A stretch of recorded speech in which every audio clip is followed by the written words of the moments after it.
Hi, everybody. Michael Leiden here.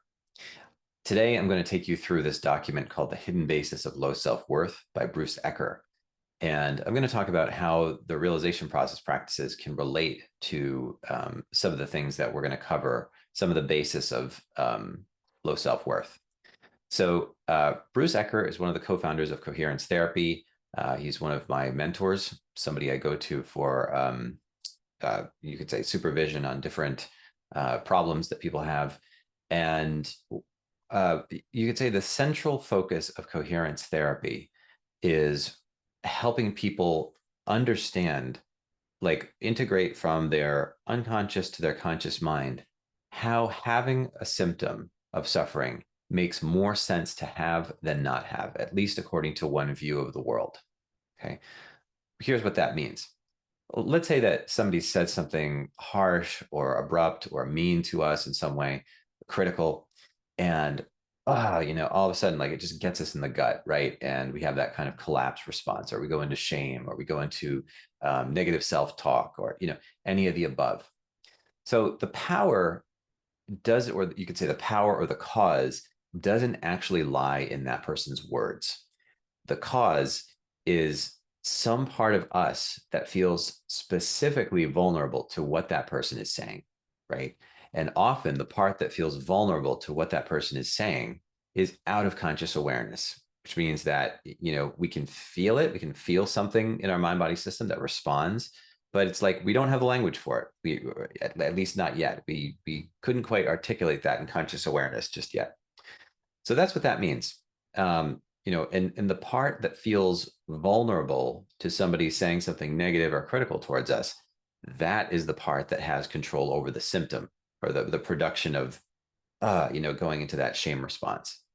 So so the premise here is that, okay, low self-worth or, going into a shame spiral or what have you, that is a problem, but it's also a solution to a deeper problem. In other words, staying parked in low self-worth actually avoids one or more deeper dilemmas or ordeals, right? So if we keep ourselves parked in low self-worth, we don't have to be aware of these other problems that are also present.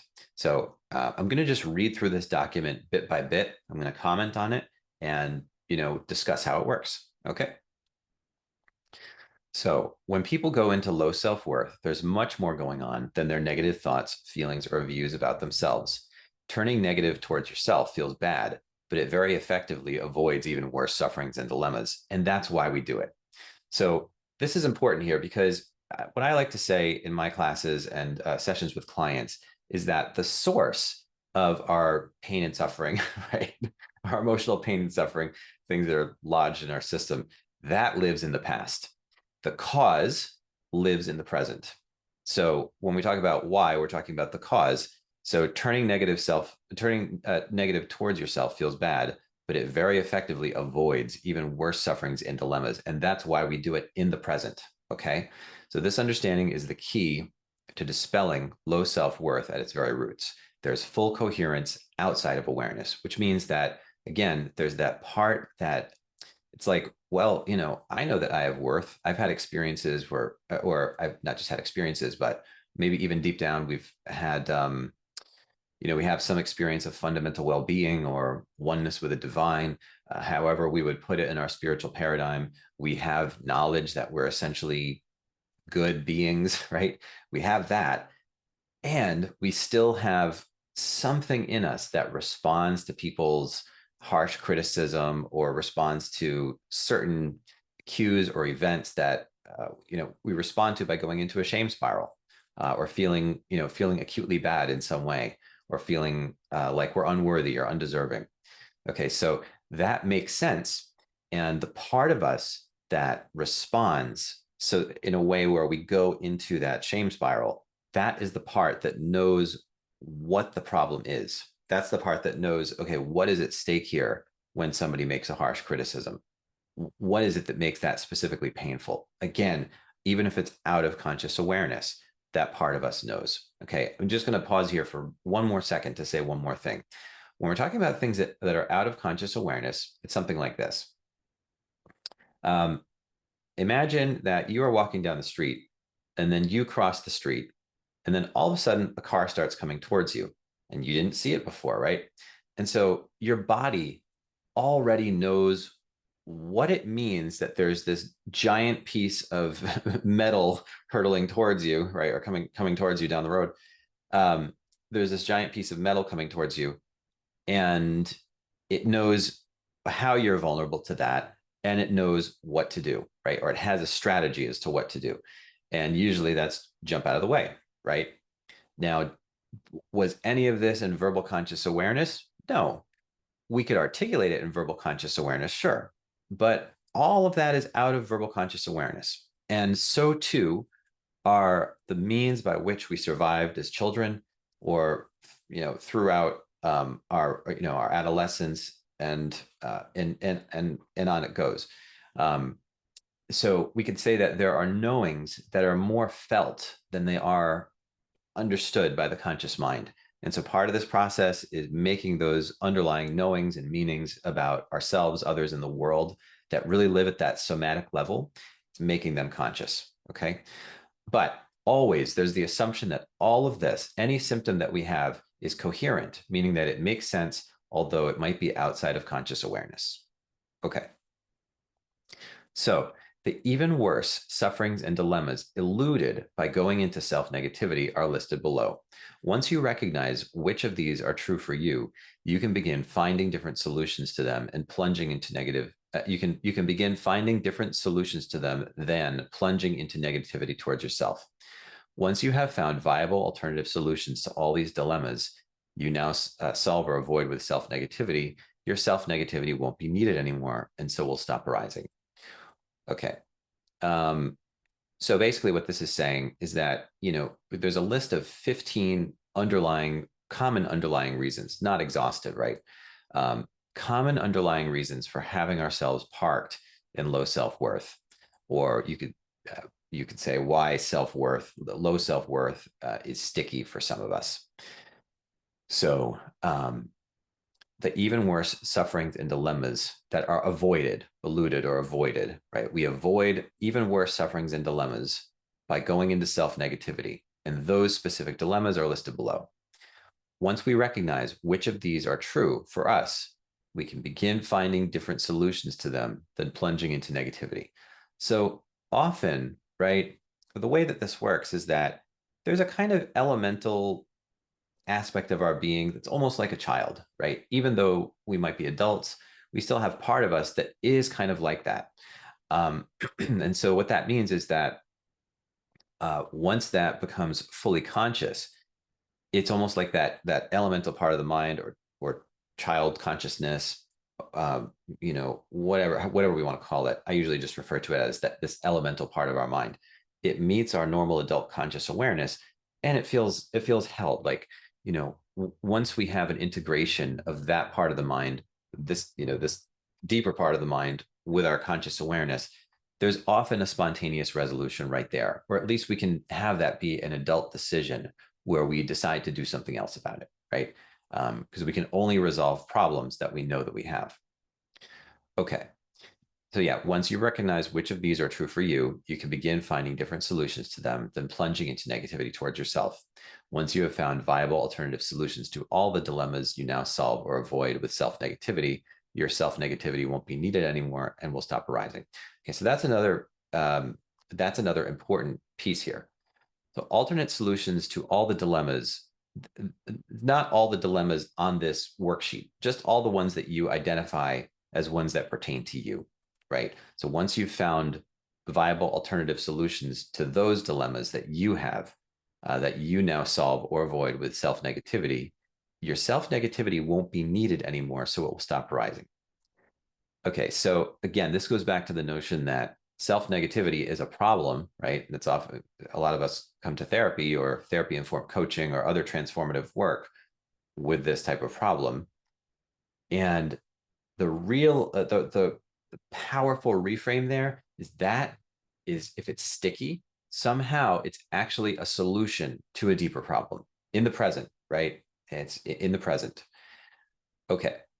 Warning, you might need, and sorry, just one more thing about that. it's a solution to a deeper problem.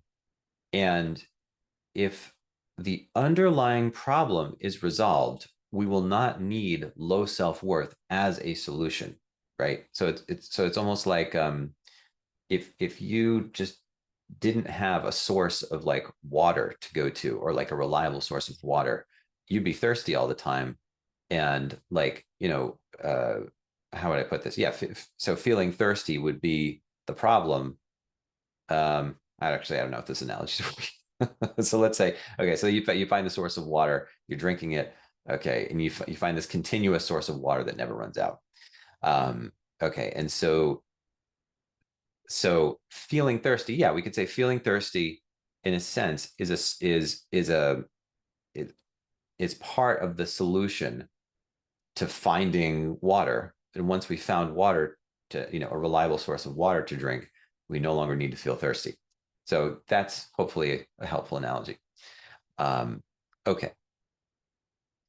So, warning, you might need a capable therapist help to deal in a new conscious way with these dilemmas, because they're hefty and tend to be loaded with unresolved hurt, fear, anger, grief, loss, and or deprivation. So that's important. And it doesn't have to be me, but you should talk to somebody that you trust if some of this feels too difficult for you. You can actually identify which dilemmas were occurring in a situation where you went into negative thoughts or feelings towards yourself. The best way to do that is not by trying to figure it out or analyzing it. Rather, simply replay the situation in your imagination, this time without turning negative toward yourself, and see what you start to experience by being in the situation this way. So this is a technique.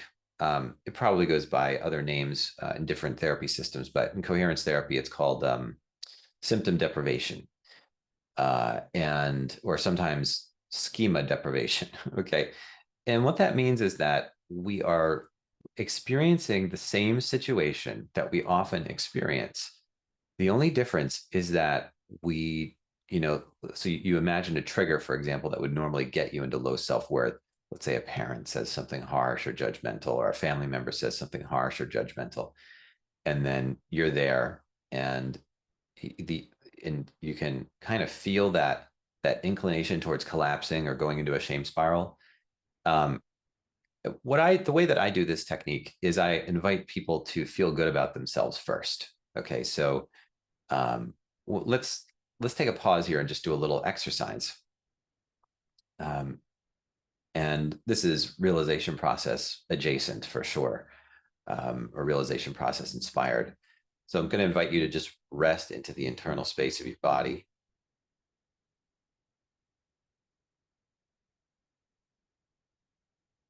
Okay. So that you can really feel the whole container of your body and the continuous sense of life and being that pervades the internal space of your body.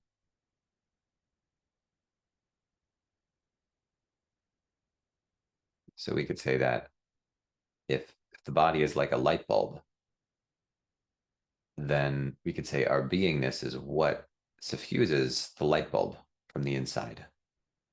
Okay? And not as something that is volitional. Right? We're actually just tuning into something that's already there. We have to use a little bit of volition to tune in. See if you can feel the sense of presence, your most immediate sense of presence or being, as you rest back into your body.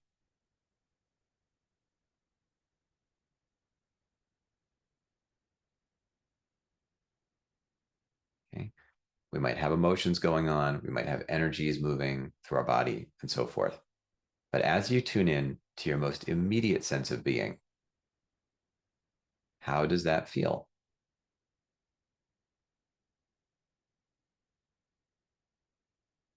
Okay. Does it feel bad? Right? Does it feel neutral? Or is there something about it that feels like coming home to ourselves in a way that, even beyond concepts of good and bad, we feel something that is inherently good.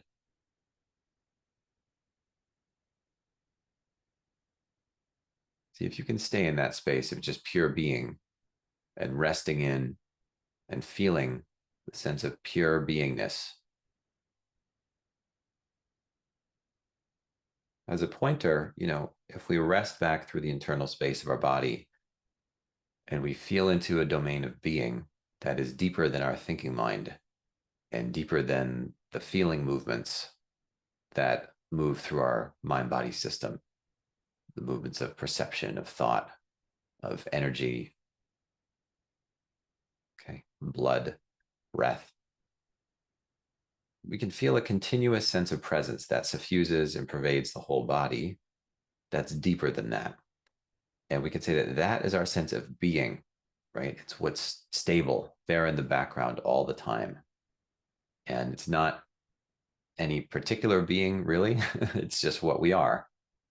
And we can ask ourselves, well, does this, because if there was some prediction that, or if there was some association between ourselves and some sense of rottenness, like, oh, I'm rotten on the inside. Well, let's look inside and see if we can find anything that's fundamentally rotten. So that's what this exercise is, right? Looking and feeling into ourselves. Can we find anything? Can we actually find anything that's intrinsically bad? So pretty much without failure, when I do this exercise with people, and you can pause the audio if you need to stay with that experience longer of feeling into your own sense of presence. This is a shortened version of this exercise for this video.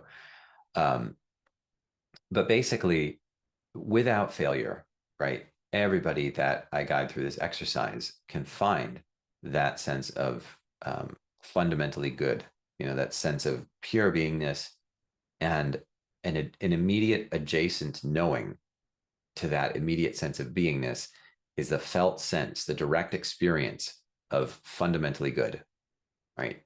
Meaning good beyond social concepts of good and bad. And because it's beyond social concepts of good and bad, it gives us a foundation to rest into and feel at home in. And it feels like it's not, the more that we rest into that, it's less susceptible to those judgments, influences from culture, and so on and so forth that get us tied into that, that make us more susceptible to low self-worth, put it that way. One more way of saying this, one more thing I'll say about this is this, right? Let's assume that our worth level is here. And let's assume that this up here, that's the movements of life, okay? And these can actually be two separate levels where your worth is what it is, no matter what. Even if you make mistakes, right? You might, I don't know, you might do something that you regret. We can have feelings of regret. And at the same time, we can have our sense of fundamental beingness as what it is. It feels like its nature is that it is untouched by all the rest of this, okay? There is still evolution, right? We still learn things. We still grow. We still make mistakes. We learn from those mistakes. And even with all of that, there is something about our innate beingness that is untouched by that, okay? And that's a direct experience that we can have and that makes us more resilient to low self-worth symptoms. Okay, so now that we've had that little preamble, we can go back to this. So you can actually identify which dilemmas were occurring in a given situation where you went into negative thoughts or feelings toward yourself. To do so, simply replay the situation in your imagination, this time without turning negative toward yourself, and just see what you start to experience by being in the situation in this way. Okay, so after we've gotten that sense of like, okay, my fundamental beingness is okay, right? Or it's innately good. Once we have that sense, we can imagine a situation where, somebody's criticizing us or somebody's, I don't know, being harshly judgmental, something that would normally get us going. And instead of going into that view that we are fundamentally bad in some way, or we don't deserve this or that, we can try to stay neutral or even positive towards ourselves. and just see how that feels. So in the replay, at the point where you went negative toward yourself or blamed yourself, this time you will think, if I don't go negative towards myself right now, if instead I assumed I'm valid, it's valid, fundamentally good, worthy, worthy of love, whichever of these felt good to you for the purposes of this exercise. Stay with that for a minute or so, and just maintaining that posture of neutrality or positivity towards yourself. And just look at the situation and any person involved in it.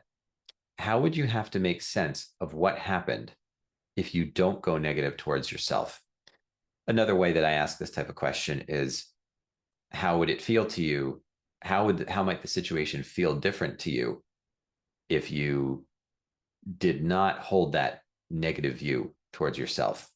Or if it's like you understood that that person might have a negative view towards you, or that at least they're saying something critical, but you don't take it on, right? How does that feel different? And so, sometimes for people who were, you know, harshly denigrated by their parents as children, what might come up is, oh my God, if I don't go negative towards myself, it's funny because I always, when I was a child, I'm just narrating this, I'm just making this up, but it's funny, when I was a child, when my dad harshly criticized me, I made it my responsibility. Oh my God, but if I wasn't responsible for that, it means I would have no control over it. And that would be even more devastating. So sometimes taking on responsibility is a means by which we control something. And that carries into our adult lives. It's like, oh, well, this person's being this way and this person's being that way. And I'm responsible for this. I'm responsible for the outcome of that whole interaction with a person. Because if I'm not responsible, then I really have no control. And it's like the you could say the ordeal of having no control over how somebody responds to us. That's an ordeal that we've been suppressing perhaps since childhood, right? And it's a difficult thing to deal with, to come to terms with that some people are actually unreachable. And especially as children, if our parents are unreachable by the things that we do, that can certainly be devastating. Okay. And in our adult life, maybe we've been suppressing the grief and the distress of that, of what that experience actually was. Okay. So that's how this works. I hope that gives a better sense of how this works here. Okay. So how would you have to make sense of what happened if you don't go negative toward yourself? Or how would it feel to you if everything in that situation were the same? The only difference is that you don't go into the view of negative self-worth. And something unwelcome or uncomfortable will start to emerge, like we just talked about. Allow it. Okay, that's really important, because we go through our lives trying to hold ourselves together in ways where we don't allow these knowings of suffering of various sorts. We disallow them. Okay, so allow it, feel it, and then find simple words for it and write them down. You'll then find that you have encountered one of the items listed below in a personal form unique to yourself. In the descriptions below, you is the other person in a specific situation you're working on, and either in a recent situation or one far in the past. And that other person, that relationship in your life, could be a friend, your boss, a checkout clerk, your spouse, parents, or other family members. Okay. So let's just go through these. So there's quite a list here. I'm just gonna show you. There's a total of 15 items that are common sources of, that you could say, the stickiness of low self-worth, why we keep low self-worth around. Okay, this one's called a very big disconnect between you and me. If I know that I'm okay and lovable, even though you view me as bad and unlovable, then we're not in shared reality about me. Right? We're not in shared reality about me at all. And I see that you don't know me or see me. I see that I'm totally on my own here. But this disconnect doesn't happen at all if I adopt and agree with your negative view of me. Okay, so one thing is like preservation of connection, like, oh, this is actually how I connect with people, and this is how people see me and know me. And if I, let me read this again. If I know that I'm okay and lovable, even though you view me as bad and unlovable, we are not in shared reality. So being in shared reality with people, that is, a powerful human need, and it's really disruptive when we're not in shared reality with each other. I mean, even something like, let's say that we, if somebody makes a commitment, right? This is a simple example of this. Somebody makes a commitment, we believe that they're going to follow through on that commitment, and then they don't, right? And that happens several times.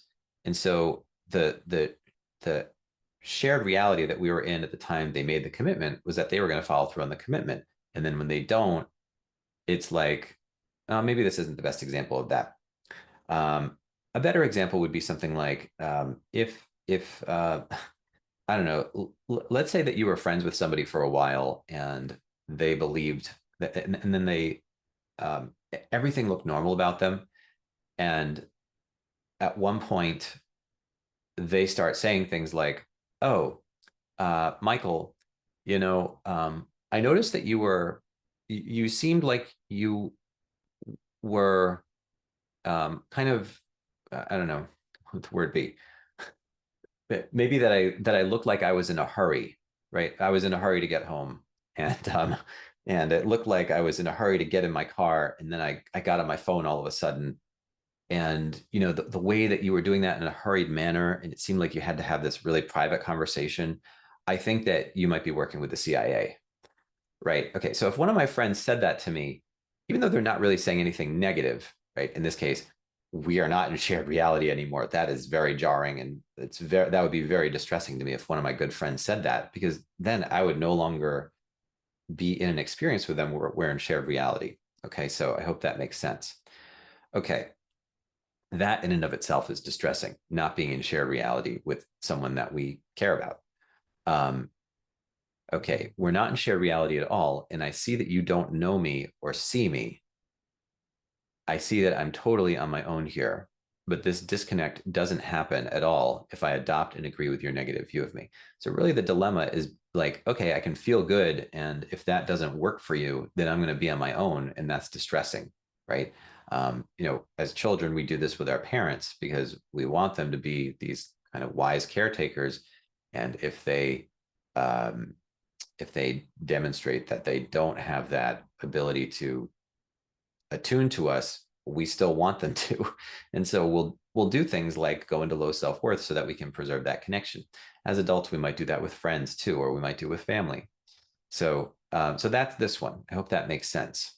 But again, you can learn this if if for example, the situation was that around a specific friend, you go into low self-worth, you feel into that and you say, okay, so if I'm around this friend or around this person, the only difference is that I don't go into low self-worth, then what happens? Well, oh wow, okay, now I'm uncomfortable. Yeah, I feel like this person, if I don't go into my normal, I don't know, if I don't kind of shrink my stature in some way energetically or in some way when I'm around this person, if I don't like defer to them and play the games that they want to play, that ends up causing this sinking feeling in me. If I don't do all those things, then I'm going to disconnect from them. And that's going to be distressing, right? Because we'll no longer be in connection anymore. Okay, number two, awareness of being mistreated or betrayed by you.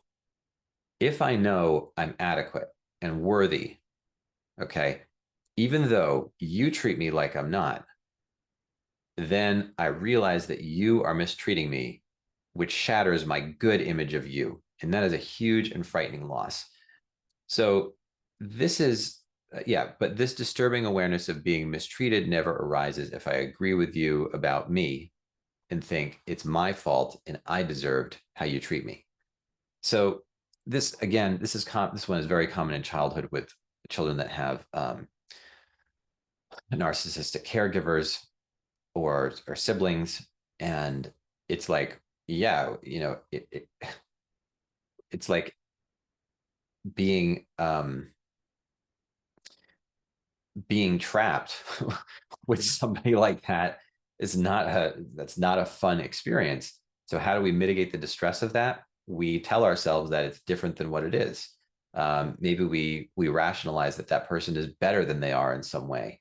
Better relatively speaking in terms of how they treat us, or what their true intentions are, and we make up things about that because it feels better to make something up about it. It feels better to tell ourselves, okay, well, this, they didn't really mean it like that, or that, when they were doing this, they actually meant that. It feels better than realizing how misattuned that person actually is, right? And so it's almost like it avoids the experience of like the shock and horror and grief, and so forth, of how that person actually was. Okay. So if we keep ourselves in low self-worth and make that our fault, we do not have to confront the grief and horror of that situation. Okay, here's another one. Powerlessness. If I know I'm already adequate and worthy of love, then I'm not the cause of your negativity toward me. And I would see that I'm powerless to get you to be loving towards me. And that is terrifying.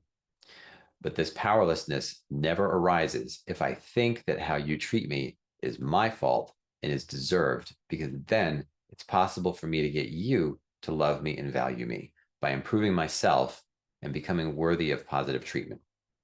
So if any of you have watched the recent documentary called The Vow, actually it's been on, this is the second season that it's on now, The Vow, which was about the Nexium group, which was, there was many headlines in the news about it, having part of that group having become a sex cult, and this guy named Keith Raniere, who's now facing a life sentence in federal prison. Basically, many members of that group would act this way. It's like, oh, I want the approval of the group leader, and his standards are so high. Oh wow, kind of feels like really difficult to meet those standards. But you know what? If I actually couldn't meet those standards, that would feel powerless, because he's such a special person, and I want his attention and approval and all these things. So I'm just going to work and work and work and work and work and approve myself, to become worthy of positive treatment. But the premise there is that I'm not worthy of that already. I'm deficient in some way. And if I work hard enough for this other person, eventually they'll see me. But that avoids this worse suffering of being actually powerless to get the person to be loving, right? Because let's say, I don't know, is Keith Raniere, does he have malignant narcissism? Does he have sociopathy? Maybe both. I don't know. But the point is, that it's not going to be possible to get a person like that to actually feel the love for us that we want, right? If you watch the documentary, you'll see that in his actions, this is not, to me, he doesn't read as a person who actually can experience the full depth of love for somebody and act that out. In fact, it's just the opposite. Like that whole group was about gaslighting people and about making people override their body sensations and their body-based intuitions. So anyway, and there were these impossibly high standards for people, especially women, especially the women that were around him. So anyway, that's this one. And okay, number 4, great danger in how you will respond. If I feel and know I'm worthy and valid, then I would say and do what's true for me instead of saying and doing what you want me to do. And then you would criticize, attack, reject, humiliate, or abandon me. This danger is completely avoided if I just believe your view that I'm unworthy, bad, etc., because then I can easily suppress and ignore what I really feel, know, want, and need. Let's read this one again. If I feel and know I'm worthy and valid, I would say so and do what's true for me instead of saying and doing what you want me to do. And then you would criticize, attack, reject, humiliate, or abandon me. So this is another basic human need of feeling safe in a relationship, especially with our parents or early caregivers, right? Our early relationships. And so it's like, okay, I want to avoid that humiliation or rejection or attack or criticism. Because all that feels bad. Let's say like I rely on you for support and love. I want to avoid a rupture in that experience. And so that rupture is completely avoided if I just believe your view that I'm unworthy and bad, because then I can easily suppress and ignore what I really feel, know, and want and need. Okay. That one is probably that sounds pretty straightforward to me. So I'm going to move on. Okay. Awareness of living out much less than my full potential. Knowing that I'm adequate and worthy brings an intensely painful grief over having lost so much of what my life could have been because I was led to live in a false negative view of myself. But I never have to feel this deep grief if I just go along with your view that I'm unworthy, inadequate, stupid, and so forth, because then I believe I have no greater potential that went unrealized. Okay, so again, it's like if I keep myself in low self-worth, I keep out of awareness the sense that I've lived much less than my full potential. So if I feel into this space of like, okay, how does my life feel if I'm adequate, if I'm fundamentally good, if I'm actually good to begin with, deeper than any sense of conditions of worth? Well, knowledge that I'm adequate and worthy, oh man, I can feel this intense grief come up. There was so much of my life, there was so much that I could have been, because I had these underlying views of myself that were negative. Oh, this is terrible. And so this is almost like, this is one that often comes up, or I've seen it come up when we resolve more primary aspects of low self-worth. And then it's like, shoot, man, I could have been different this whole time. And oddly, right, what can keep us in low self-worth is like if we stay in low self-worth, then we don't have to experience the regret that, once, let's say we go from low self-worth to high self-worth to high self-valuation and just feeling good about ourselves. Yes, part of that experience might involve regret, like, oh my God, wow, okay, had I known what I know now, that experience could be so much different. Okay. um, I had a supervisor, uh, a woman that was going to for supervision a long time ago. Um, Her name was Margaret Fasolo, and she had told me once, like, "Hey, look, you know, should that's the should and could are often not nice words, right? We can be mean to ourselves by using those words. It's like, well, yeah, there is a sense of regret, and I can feel that, be at peace with that, feel the grief of that, and it, at the same time,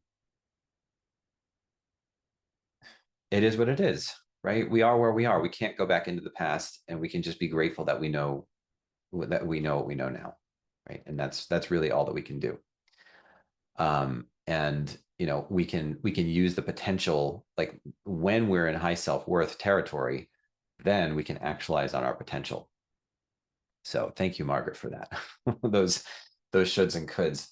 Margaret is a social worker. I believe she still works in Brookline. She's a clinical social worker, and that's where that idea came from.